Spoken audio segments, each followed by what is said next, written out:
12వ పాఠం ఎతిరిక్ డబుల్. విశ్వాసపూర్వకంగా పునశ్చరణ సాధన చేస్తున్న దాదాపు 8 నెలల తర్వాత ఏ కోపమో చిరాకు లేకుండా రోజంతా పూర్తిగా పునశ్చరణ చేసుకోగలిగాను. నేను హై స్కూల్లో చివరి సంవత్సరం చదువుకునే రోజుల్లోని ఒకరోజు మా ఉపాధ్యాయులు ఆ భవనాలు, ఆ తరగతి గది అన్నీ దృశ్య సంవేదనం చేసి చూడసాగాను. వాటిలో నేను చక్కగా నిమగ్నమైపోయి ఆ స్కూల్ ఆవరణ, మరి నా సహ విద్యార్థినులు కూర్చునే స్థలం అన్నీ చూసి చివరగా నాతో నేనే మాట్లాడుకుని ముగించాను. నీతో నువ్వే మాట్లాడుకుంటే శ్వాస సరిగ్గా తీసుకోలేవు, ఒక మనిషి స్వరం విన్నాను.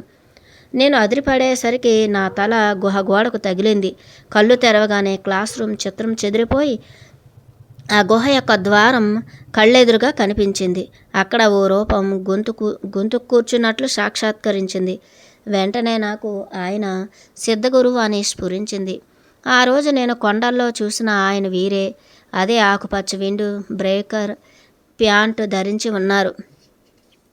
అయితే ఈసారి నేను పూర్తి రూపాన్ని చూడగలిగాను. ఆయన చక్కటి కోటేరు వంటి ముక్కుతో కొద్దిగా వంగినట్లుగా నొసటితో ఉన్నారు. తదేకంగా చూడొద్దు సిద్ధగురు అనటం వినబడింది. ఆ స్వరం మందరంగా ఉన్న గంభీరంగా ఉంది. నువ్వు శ్వాస గురించి మరింత తెలుసుకోవాలనుకుంటే పూర్తిగా నిశ్చలమైపోయి నీ సమతుల్యతను తిరిగి సంపాదించుకో. నేను దీర్ఘశ్వాసలను కొనసాగిస్తుండగా ఆయన సమక్షం నన్ను భయపెట్టడానికి బదులు ప్రశాంతతను, ఉపశమనాన్ని కలిగించింది. ఆయన గుహ ద్వారం దగ్గర సుఖాసనంలో కూర్చుని క్లారా వంగినట్లుగా ముందుకు వంగారు. నీ కదలికలు కుదుపులతో కూడి ఉన్నాయి అని ఆయన చిన్నగా ఆ విధంగా శ్వాస తీసుకోవాలి అన్నారు. ఆయన సున్నితంగా తలను ఎడమవైపుకు తిప్పుతూ లోతుగా ఉచ్ఛ్వసించారు. ఆ తర్వాత కుడివైపుకు సున్నితంగా తిప్పుతూ పూర్తిగా నిశ్వసించేశారు. చివరగా శ్వాసరహితంగా కుడివైపు నుంచి ఎడమకు, ఎడమ నుంచి కుడికి, ఆ తర్వాత ఎప్పటిలా మధ్యలో నిలిపివేశారు. నేను వారి ఉచ్ఛ్వాస నిశ్వాస పద్ధతులను క్షుణ్ణంగా అనుసరించాను.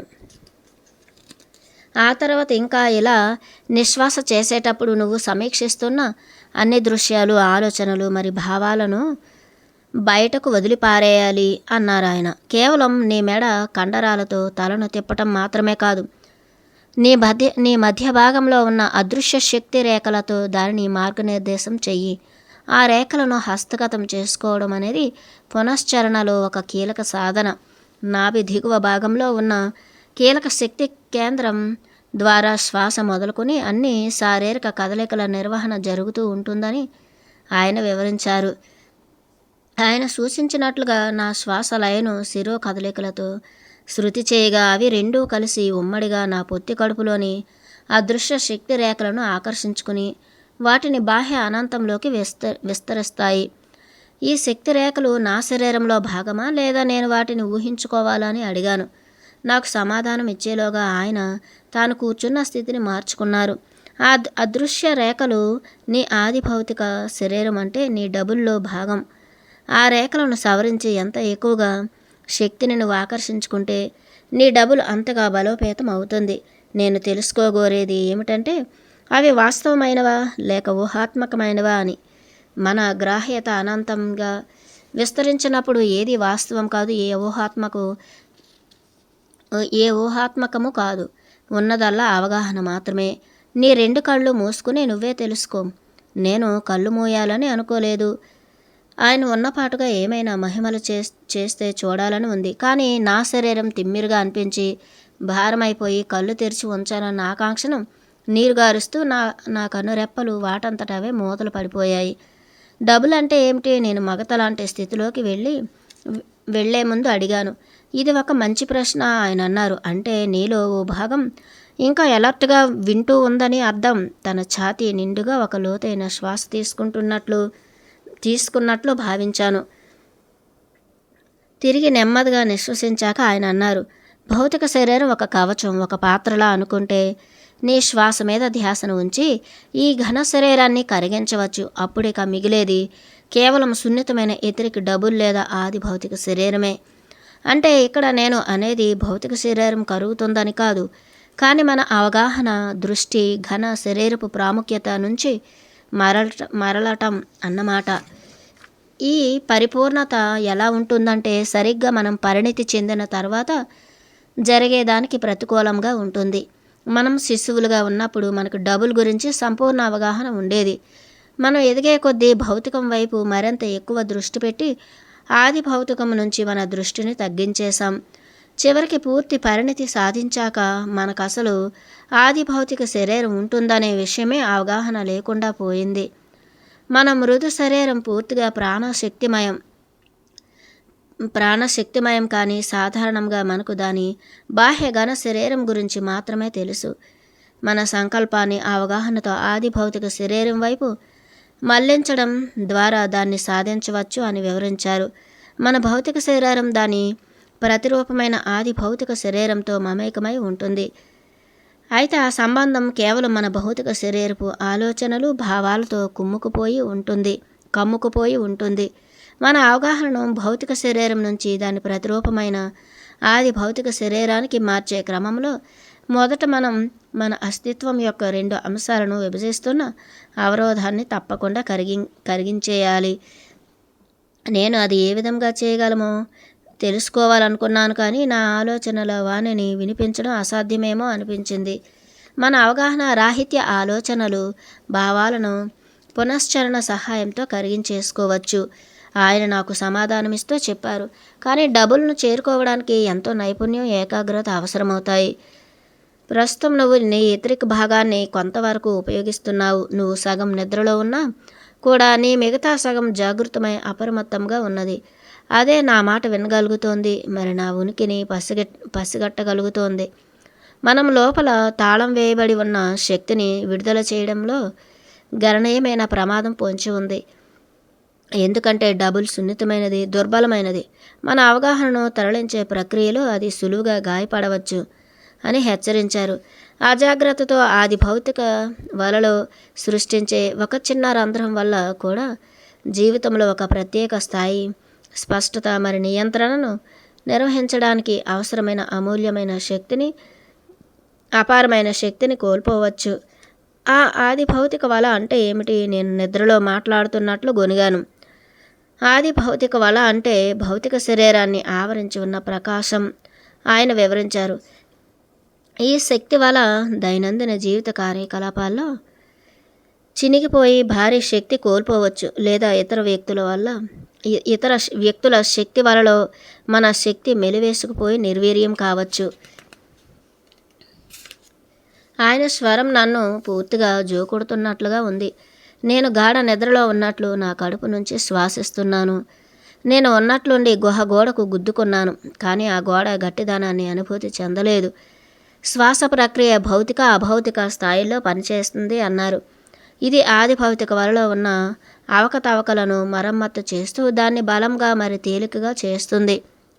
నేను నా పునశ్చరణ గురించి ఏమైనా అడగాలనుకున్నాను, కానీ పదాలను కూర్పు చేయలేకపోయాను. అవి ఎక్కడో నాకు దూరంగా ఉన్నాయనిపించింది. నేనేమీ అడగకుండానే ఆయనే మళ్ళీ సమాధానం ఇచ్చారు.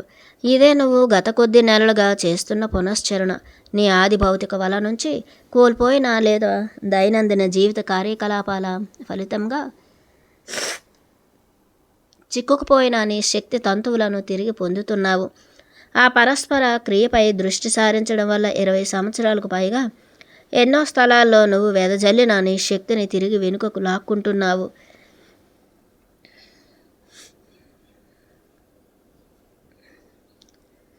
ఆ పరస్పర క్రియపై దృష్టి సారించడం వల్ల 20 సంవత్సరాలకు పైగా ఎన్నో స్థలాల్లో నువ్వు వెదజల్లిన నీ శక్తిని తిరిగి వెనుకకు లాక్కుంటున్నావు. ఈ డబుల్కు నిర్దిష్ట ఆకారం లేదా రంగు ఉంటుందేమో ఆయనను కనుక్కుందామనుకున్నాను. నేను ఆరాల గురించి ఆలోచిస్తున్నాను. ఆయనేం సమాధానం ఇవ్వలేదు. సుదీర్ఘ నిశ్శబ్దం తర్వాత కళ్ళను బలవంతంగా తెరచి గుహలో నేను ఒక్కదాన్నే ఉన్నట్లు గమనించాను.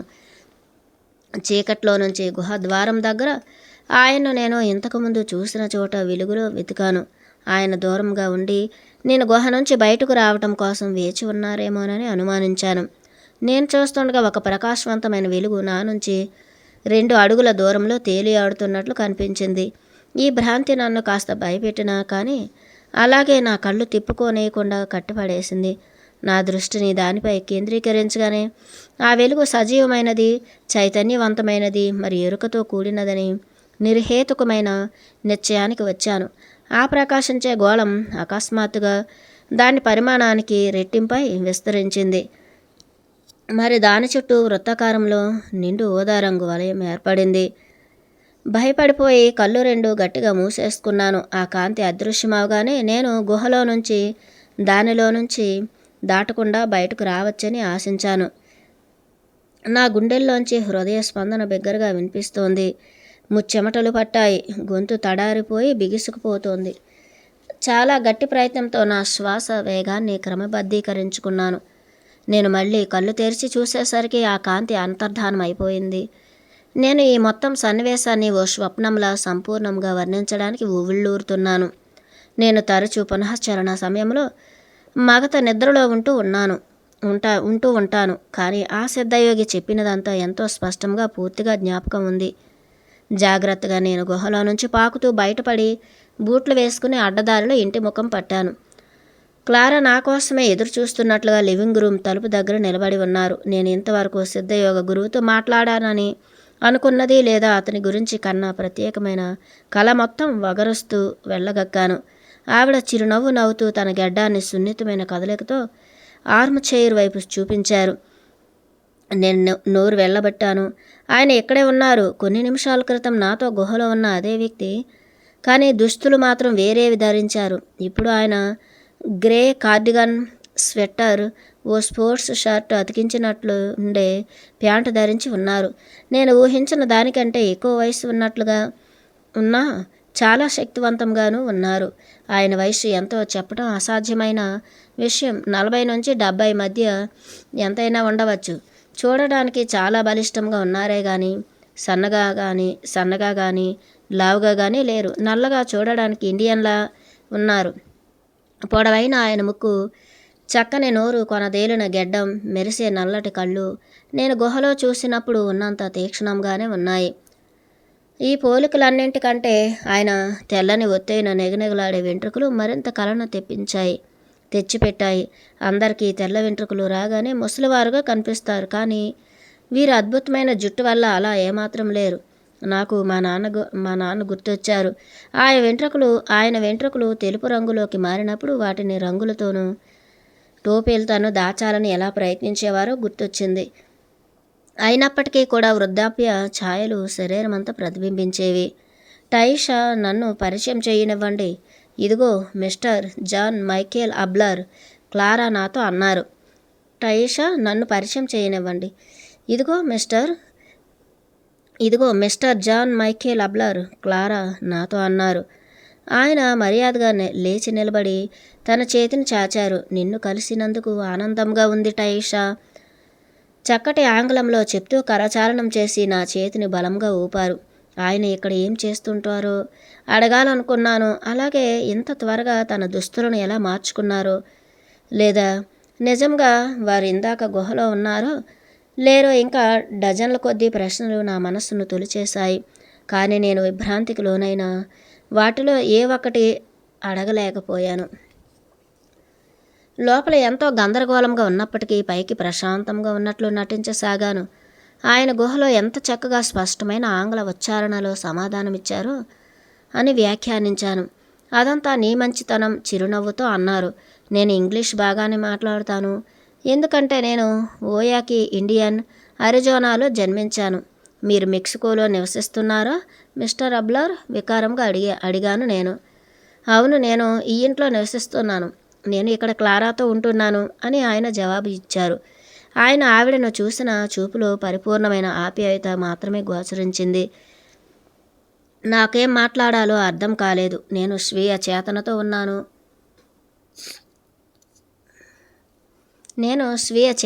ఉన్న అకారణమైన ఇబ్బందిని పొందాను. మేం భార్యాభర్తలం కాదు, క్లారా అన్నారు. వాతావరణాన్ని నన్ను తేలికపరచడానికి అన్నట్లుగా పగలబడి నవ్వారు.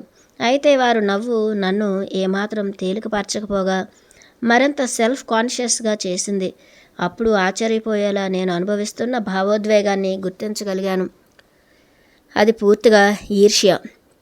ఎందుకో చెప్పలేను కానీ నాలో ఆయన నావారు, నాకు చెందిన మనిషి అనే అనుభూతి కలిగింది. నేను దాన్ని కప్పిపుచ్చుకోవటానికి హడావిడిగా అప్రధానమైన ప్రశ్నలు సంధించసాగాను. మీరు మెక్సికోలో చాలా కాలం ఉంటున్నారా? అవును, ఆయన అన్నారు. మీరు యునైటెడ్ స్టేట్స్కి తిరిగి వెళ్ళే యోచనలో ఉన్నారా? ఆయన తన తీక్షణమైన చూపులతో నాపై దృష్టి నిలిపి అప్పుడు నవ్వుతూ మనోహరంగా అడిగారు. ఆ వివరాలు ఏ ప్రాముఖ్యత లేనివిట ఈషా. మనం గుహలో చర్చించిన విషయాల గురించి ఏమైనా అడగవచ్చు కదా నన్ను. ఏమైనా అస్పష్టంగా కానీ సందేహాలు కానీ ఉన్నాయా? క్లారా సలహాపై నేను ఆవిడ సోఫాలో మిస్టర్ అబ్లర్ ఆర్మ్ చైర్లో కూర్చున్నాము. నేను ఆయన్ని డబుల్ గురించి మరింత వివరంగా చెప్పమని అడిగాను. ఆ అంశం నాలో ఎంతో ఆసక్తిని రేపింది. కొందరు వ్యక్తులు డబుల్ యొక్క మాస్టర్స్గా ఉన్నారు, ఆయన మొదలెట్టారు. వారు కేవలం వాళ్ళ అవగాహన దృష్టిని దానిపై పెట్టడమే కాకుండా ఆచరణలో కూడా దాన్ని పురుగొల్పుతున్నారు. మనలో చాలామందికి ఆది భౌతిక శరీరం ఉందని మాత్రమే తెలుసు. మరి ఈ డబుల్ ఏం చేస్తుంది? నేను అడిగాను. మనం చేయాలనుకున్నది ఏదైనా చెట్ల మీద ఎగరడం, లేదా గాలిలో ఎగరడం, పెద్దగా చిన్నగా కావడం, లేదా జంతువు ఆకారాన్ని పొందడం, లేదా మనుషుల ఆలోచనల పట్ల అవగాహనతో ఉండడం, లేదా ఓ ఆలోచనగా మారి తక్షణమే సుదూర తీరాలకు చేరడం. క్లారా నన్నే నేరుగా చూస్తూ కల్పించుకుని, ఇది అచ్చం మనలాగా కూడా పనిచేస్తుంది. నీకు దీన్ని ఎలా ఉపయోగించాలో తెలిస్తే ఎవరి ముందరైనా నిలబడి నువ్వు నిజంగా అక్కడే ఉన్నట్లుగా మాట్లాడవచ్చు అన్నారు. మిస్టర్ అబ్లార్ నవ్వారు. గుహలో నువ్వు నా ఉనికిని నీ డబుల్ ద్వారానే గుర్తించగలిగావు. ఎప్పుడైతే నా అనుభవం వాస్తవమేనా అని అనుమానించావో అప్పటి వరకు నేను ఇప్పటికీ అనుమానిస్తున్నాను. నిజంగా మీరు అక్కడున్నారా అన్నాను. అఫ్కోర్స్, ఇక్కడ ఉన్నంత నిజంగా కన్నుగీటుతో అన్నారు. ఒక్క క్షణం నేను ఆశ్చర్యపోయాను. ఒకవేళ నేను ఇప్పుడు కలగంటున్నానేమో, కానీ నా కారణం మాత్రం బహుశా కాకపోవచ్చని హామీ ఇచ్చింది. ఖచ్చితంగా తెలుసుకోవడానికి నేను డబుల్ తాకి చూశాను. గట్టిగా అనిపించింది. మీరు ఎలా చూశారు? సోఫాలో వెనుకకు వాళ్తూ అడిగాను. ఒక క్షణం మిస్టర్ అబ్లర్ పదాలను ఎంచుకున్నట్లుగా నిశ్శబ్దం వహించారు. నా భౌతిక శరీరాన్ని వదిలేసి నా డబుల్ని తీసుకోవడానికి అనుమతించాను అని అన్నారు. మన అవగాహన డబుల్తో అనుసంధించబడినప్పుడు భౌతిక శరీర నియమాలతో మనం ప్రభావితం కాము. అంతేకాకుండా ఆది భౌతిక బలాల చేత పాలించబడతాం. నాకు ఇంకా ఇప్పటికీ అర్థం కాలేదు అంటే ఆయన 2 ప్రదేశాలలో ఒకేసారి ఉండగలిగారు. నా గందరగోళాన్ని ఆయన గుర్తించినట్లుగా అనిపించింది. నీకు మార్షల్ ఆర్ట్స్లో ఆసక్తి ఉన్నదని క్లారా నాతో చెబుతూ ఉంటుంది అన్నారు. ఒక సగటు వ్యక్తికి కుంఫు నిపుణుడికి మధ్య తేడా ఏమిటంటే, కుంఫు నిపుణుడు తన మృదు శరీరాన్ని నియంత్రించడం నేర్చుకుంటాడు. మా కరాటే గురువులు కూడా ఇదే విషయం చెప్తుండేవారు. నేను అన్నాను. మార్షల్ ఆర్ట్స్ మృదు శరీరానికి శిక్షణ ఇస్తాయని గట్టిగా చెప్పేవారు. కానీ నాకు ఎప్పుడూ వారు చెప్పేది అర్థం కాలేదు. బహుశా వాళ్ళు చెప్పేదాని అర్థం ఏమిటంటే, ఎవరైనా నైపుణ్యం కలిగిన అభ్యాసి దాడి చేసినప్పుడు అతను తన శత్రువు యొక్క మృదు శరీర కేంద్రాలను దెబ్బతీయవచ్చు అని అన్నారు. వినాశనం చేసేది భౌతిక శరీర శక్తి కాదు, శత్రువు యొక్క ఆది భౌతిక శరీరపు వలలో చేసిన రంధ్రం వల్ల శక్తి పూర్తిగా కోల్పోవటంతో చాలా హాని జరుగుతుంది. ఒక వ్యక్తి కేవలం సున్నితమైన దెబ్బ కొట్టినట్లు అనిపించినా ఆ తర్వాత కొన్ని గంటలకు లేదా రోజులకు అతి చిన్న దెబ్బకే మరణించవచ్చు. అది నిజం. బాహ్య కదలికలను లేదా నువ్వు కంటితో చూసిన దానినే నమ్మి మోసపోవద్దు. నీ కంటికి కనిపించనివి పరిగణనలోకి రావచ్చు కూడా. క్లారా అంగీకరించారు. మా కరాటే గురువుల ద్వారా ఇలాంటి కథలు తరచూ వింటూనే ఉండేదాన్ని. నేను వారిని ఈ విన్యాసాలు ఎలా ప్రదర్శిస్తారని అడిగినప్పుడు వారెవరూ పొందికైన వివరణను ఇవ్వలేకపోయేవారు. అప్పుడు నేను నా గురువులు జపనీస్ కావటం వల్ల ఆంగ్లంలో సరైన విధంగా వ్యక్తీకరించలేకపోతున్నారేమోనని భావించేదాన్ని. ప్రస్తుతం మిస్టర్ అబ్లార్ చెప్పేది కూడా దానిని పోలినదే అయినా ఆయన ఆంగ్లం స్పష్టంగా ఉన్నప్పటికీ ఇంకా నాకు ఆది భౌతిక శరీరం లేదా డబుల్ అంటే ఏంటో, దాని మార్మిక శక్తులను ఎలా ఉపయోగించుకోవాలో పూర్తిగా అర్థం కాలేదు. మిస్టర్ అబ్లార్ కూడా ఓ మార్షల్ ఆర్టిస్ట్ అంటే నాకు ఆశ్చర్యంగా ఉంది. కానీ నేను అడిగేలోగానే ఆయన తిరిగి కొనసాగించారు. చైనాలో శిక్షణ పొందిన క్లారా నిజమైన మార్షల్ ఆర్ట్స్ గురించి వర్ణిస్తూ వారు మృదు శరీరంపై నియంత్రణ కలిగి ఉంటారని చెప్తూ ఉంటుంది. ఈ డబుల్ మన మేధస్సు చేత కాదు, మన సంకల్పం ద్వారా నియంత్రించబడుతుంది. దీని గురించి ఆలోచించటం కానీ సహేతుకంగా అర్థం చేసుకోవడం కానీ చేయలేము. కేవలం అనుభూతి చెందాల్సిందే. విశ్వమంతా గజిబిజిగా అల్లుకున్న తేజోశక్తి రేఖలతో ఇది ముడిపడి ఉంటుంది. ఆయన తన శిరస్సును తాకి పైకి చూపిస్తూ, ఉదాహరణకు శక్తి రేఖ తలపై భాగం నుంచి పైకి విస్తరింపబడినందువల్ల డబుల్కు దాని ప్రయోజనాన్ని దిశను నిర్దేశిస్తుంది. ఈ రేఖ డబుల్ కోరుకుంటున్నట్లుగా కావాలంటే శక్తిని నిలిపివేయనగలదు, మరి వెనుకకు తీసుకోనగలదు. ఒకవేళ పైకి వెళ్ళాలనుకుంటే పైకి సంకల్పించుకోవాలి, లేదా ఇక్కడే మునిగిపోవాలనుకుంటే క్రిందికి సంకల్పించుకోవాలి. ఇది చాలా సులభం. ఆ సమయంలో క్లారా నన్ను ఆ రోజు తోటలో సూర్యుని ఎదుట చేసిన శ్వాస వ్యాయామాలు జ్ఞాపకం ఉన్నాయా? శిరో అగ్రభాగం ఎల్లప్పుడూ రక్షించుకోవటం ఎంత అవసరమో గుర్తుందా అని అడిగారు. చాలా బాగా జ్ఞాపకం ఉందని. అప్పటి నుంచి ఇల్లు వదిలి బయటకు వెళ్ళేటప్పుడు టోపీతోనే వెళ్తున్నానని నేను ఆమెతో చెప్పాను. అప్పుడు ఆమె మిస్టర్ అబ్లార్ను అనుసరించగలుగుతున్నానా అని అడిగారు. నేను ఆయనను అర్థం చేసుకోవడంలో ఏమాత్రం ఇబ్బంది లేదని, నాకు వారు చెప్పే భావాలు అర్థం కాకపోయినప్పటికీ అవి అగోచరంగా ఉన్నప్పటికీ తద్విరుద్ధంగా బాగా తెలిసినట్లుగాను నమ్మశక్యంగాను అనిపిస్తున్నాయని చెప్పాను. క్లారా నవ్వుతూ, నీకు ఎందుకలా అనిపిస్తోందంటే ఆయన నేరుగా నీలోని నిర్హేతుకమైన విషయాలను సైతం సూటిగా గ్రహించే సామర్థ్యం గల ఓ భాగంతో, మరీ ప్రత్యేకించి ఓ సిద్ధయోగి ప్రత్యక్షంగా మాట్లాడగలిగే భాగంతో ప్రసంగిస్తున్నారని చెప్పారు. క్లారా అన్నది నిజమే. క్లారా కంటే కూడా మిస్టర్ అబ్లార్ మరింత సులువుగా అర్థమయ్యేలా చేస్తున్నారు. మర్యాదపూర్వకమైన మృదు భాషత్వం ఆయన కళ్ళల్లోని తీక్షణత కంటే వారు చెప్పే వివరణలు విని అనుసరించేలా చేశాయి. అవి హేతుబద్ధంగా ఆలోచిస్తే నిరర్ధక సంభాషణ అనిపించేవి. నేను ప్రశ్నించేటప్పుడు అవి నాకు ఇదంతా తెలుసా అని నన్ను నేను ఆశ్చర్యంగా విన్నాను. నేను ఏదో ఓ రోజు నా మృదు శరీరాన్ని చేరగలనంటారా మిస్టర్ అబ్లార్ను అడిగాను. ప్రశ్న ఏమిటంటే, టైషా, దాన్ని నువ్వు చేరాలనుకుంటున్నావా? ఓ క్షణం సంశయించాను. నా పునశ్చరణ వల్ల నేను ఓ అల్ప సంతోషినని, మరి పిరికిదాన్నని కనుగొన్నాను. నా మొదటి ప్రతిస్పందన ఏదైనా సమస్యాత్మకమైన దాన్ని లేదా భయపెట్టేదాన్ని నివారించటమే. మరోపక్క నాకు అసాధారణ విషయాలను అనుభవించడానికి తీవ్రమైన ఉత్సుకత ఉంది. ఓసారి క్లారా చెప్పినట్లుగా నేను ఓ ప్రత్యేకమైన మొండి ధైర్యం, తెగువ కలిగి ఉంటాను. నేను డబుల్ గురించి చాలా ఆసక్తిగా ఉన్నాను కాబట్టి నేను ఖచ్చితంగా దాన్ని పొందాలనుకుంటున్నాను. ఎలాగైనా నా తల తాకట్టు పెట్టైనా సరే నిస్సిగ్గుగా అన్నాను. అక్కడితో వాళ్ళిద్దరూ గట్టిగా పగలబడి నవ్వటం మొదలుపెట్టారు. నాకు వాళ్ళని చూస్తుంటే ఫ్లోర్ మీద పడి గిలగిలా తన్నుకుంటారేమో అనిపించింది. నిజానికి నేను మాట్లాడిన దాంట్లో అంత సరసమైనది ఏమీ లేదు. నా గురించి వారి ప్రణాళికలు ఏంటో నాకు ఖచ్చితంగా తెలీదు. నా ఆలోచన రైలు బండిని గ్రహించినట్లుగా మిస్టర్ అబ్లార్ వారి ప్రపంచ ప్రాంగణంలో కొన్నింటిని నాకు పరిచయం చేయడానికి ఇది సరైన సమయమని అన్నారు. ఆయన నిటారుగా నిలబడి ఓ గంభీరమైన వైఖరిని అవలంబించారు. స్త్రీ పురుషుల ప్రమేయం ఇకపై మా వ్యవహారం కాబోదు. అంటే దీని అర్థం మాకు వ్యక్తుల నైతికత, అనైతికత లేదా దుర్నైతికత మొదలై విషయాలలో ఆసక్తి లేదని కాదు. కానీ మా శక్తి అంతా కూడా నవ్య పంథాలను అన్వేషించడంలో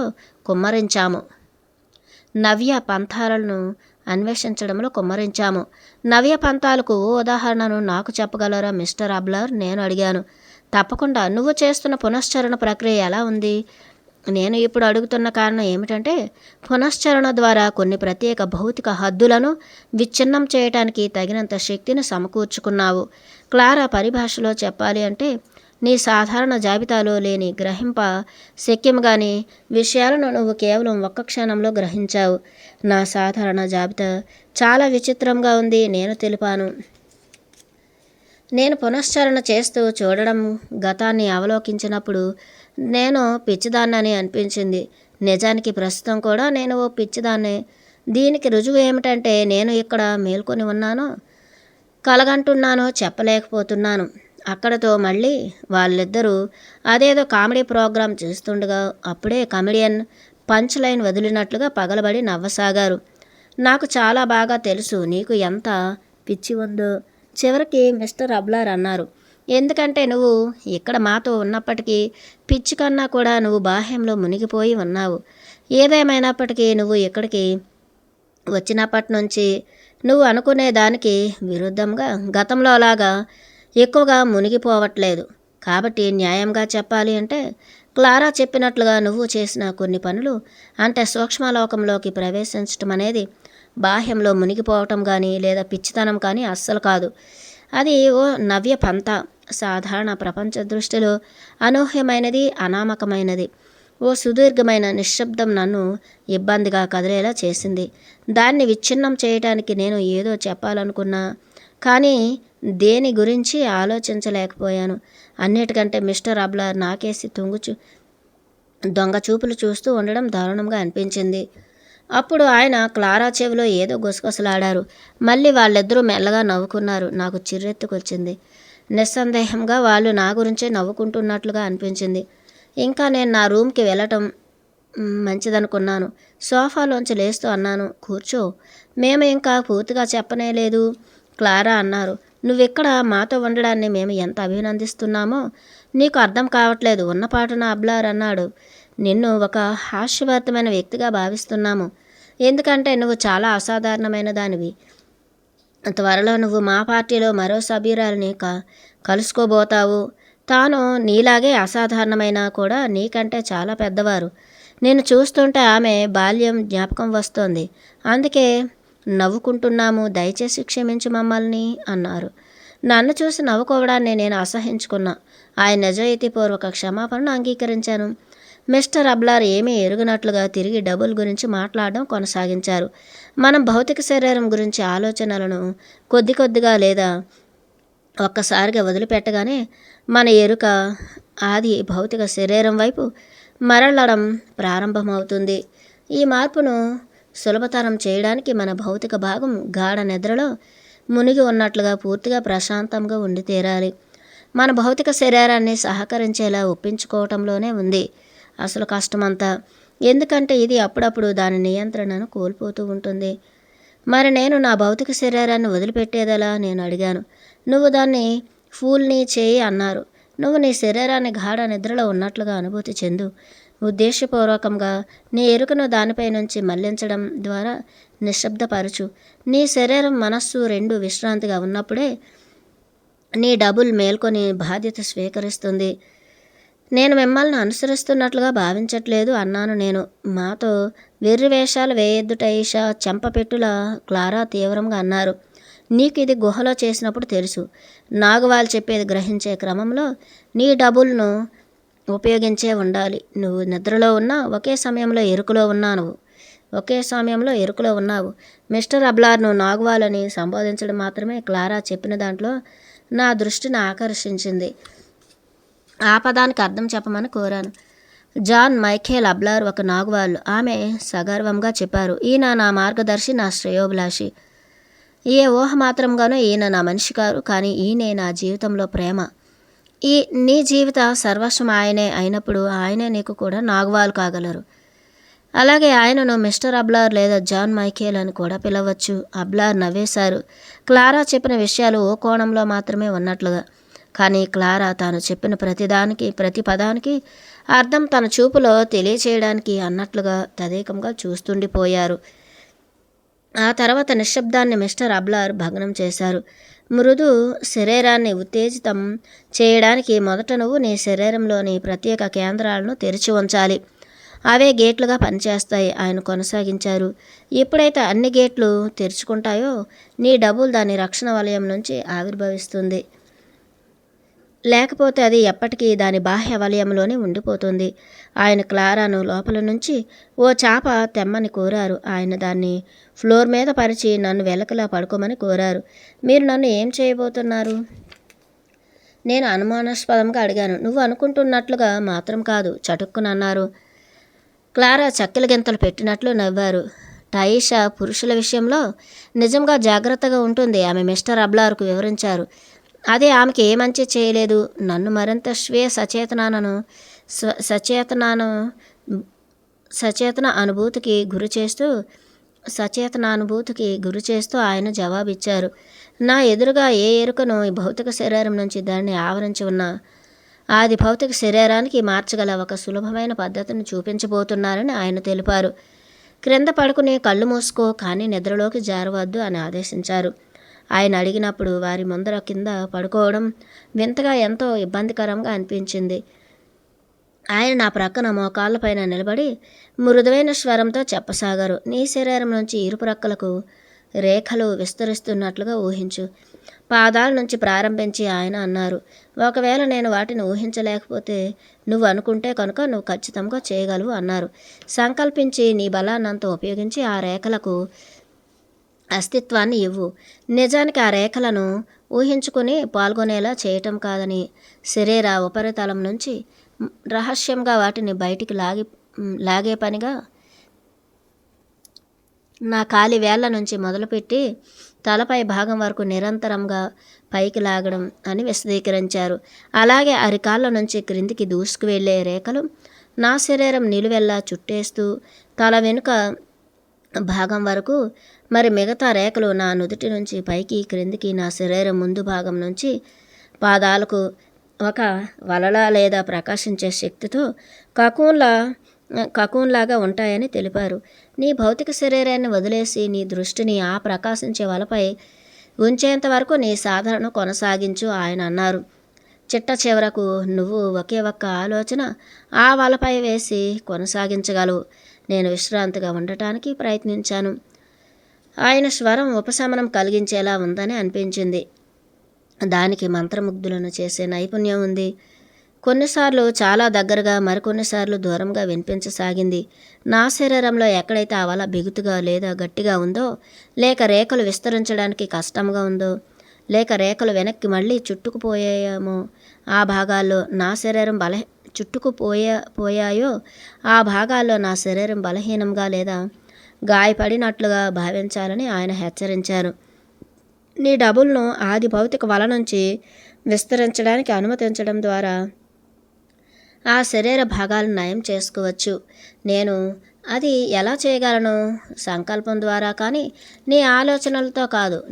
నీ ఇచ్ఛాశక్తితో సంకల్పించటం అంటే ఇది నీ ఆలోచనల అడుగున ఉండే పొర.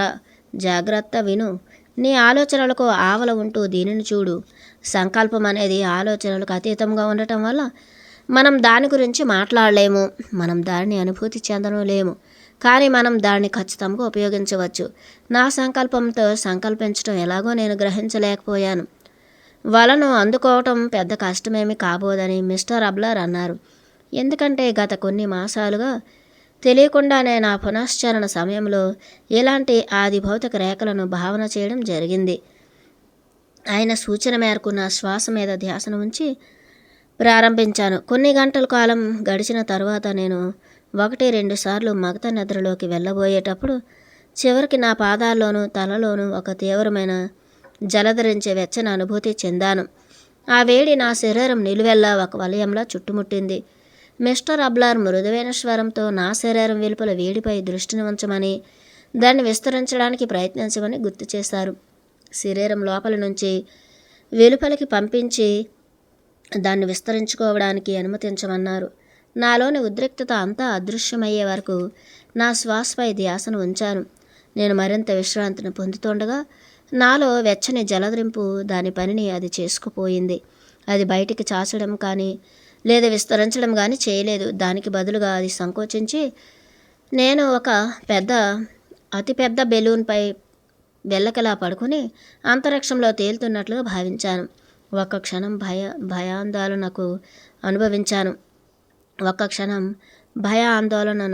భయాందోళనలు అనుభవించాను. నా శ్వాస నిలిచిపోయి ఓ క్షణం ఊపిరాడకుండా అయిపోయింది. అప్పుడు నా వెలుపలగా ఉన్నదేదో బాధ్యతలు చేపట్టి నా కోసం ఊపిరి తీసుకోవడం ప్రారంభించింది. ప్రశాంతమైన శక్తి తరంగాలు నన్ను ఆవరించి వ్యాకోచించి మరి సంకోచించి ప్రతిదీ నల్లగా అయిపోయేంత వరకు ఇక నేను నా ఎరుకను మరే దానిపై పెట్టలేకపోయాను.